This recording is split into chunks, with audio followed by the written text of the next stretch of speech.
In this morning's Health Watch, holidays and high anxiety. Thanksgiving is a time for fun with family and friends, but those big holiday gatherings can also be quite stressful. Here with some helpful coping tips is clinical psychologist Jeff Gardere, who is a contributor to healthguru.com. Good morning, Jeff. Good morning. Always good to see you. It is my pleasure. Thank you. I'm going to use myself as an example of what you say not to do.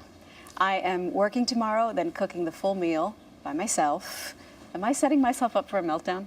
Not really, because we know that you're every woman and stop, you can do it all. not. But a lot of people are not that way. And so it's important for them to delegate. In these days and times, we're in a recovery right now. I just think it's important that we all make it a team effort. So people should be willing to help. And another tip that goes along with that, when you're sending out your cards for people to come to your Thanksgiving dinner, let them know exactly what you want. So instead of going potluck, I say go pot purpose, because it rounds out the whole thing. And being able to contribute, I know I love to do kitchen detail afterwards. It really does help you as far as having that team effort, because that's what Thanksgiving is all about. I'm not sure if my husband was paying attention. Can you repeat that kitchen detail part?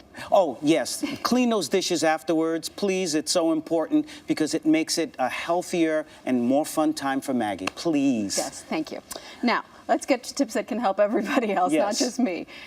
A lot of people, most of us, overindulge in the holidays because we kind of feel like if there was ever a day or a time when we can do it, now is the time. You say that's actually not a good idea. It's passé now. We're all so health conscious. It's important to use Thanksgiving as a time to eat healthier. We're always having fast food. So this should be a time where we redraw the lines and say, let's eat good, healthy portions, but not in a way that we overeat. Same thing with drinking. Don't overdo it. You don't want to wear the lampshade. You don't want to get sick for Thanksgiving. And it's just the beginning of the holiday, so you really do want to pace yourself. Yeah, exactly.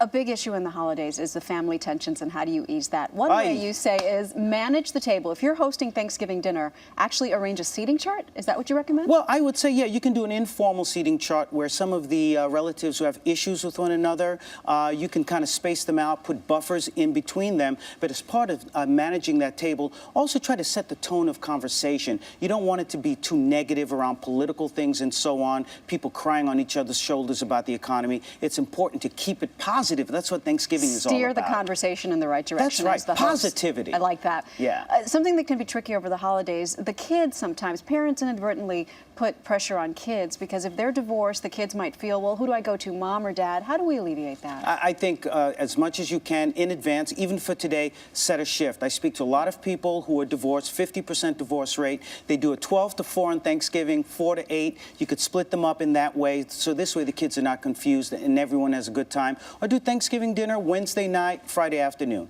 Last tip, volunteer and count your blessings. That, I think, is what the holidays The most important one, these studies now are saying that if you can volunteer, not only do you help other people, but you thank your own, you look at your own blessings, and it's so important because it makes you appreciate Thanksgiving for what it is, and you end up with healthier kids. Yes, it feels so good, and you set such a positive example for That's right, because they learn not to be selfish, and that's what it's all about. Giving. Thanksgiving. Thanksgiving. Thank you, Jeff. Thank you, Maggie.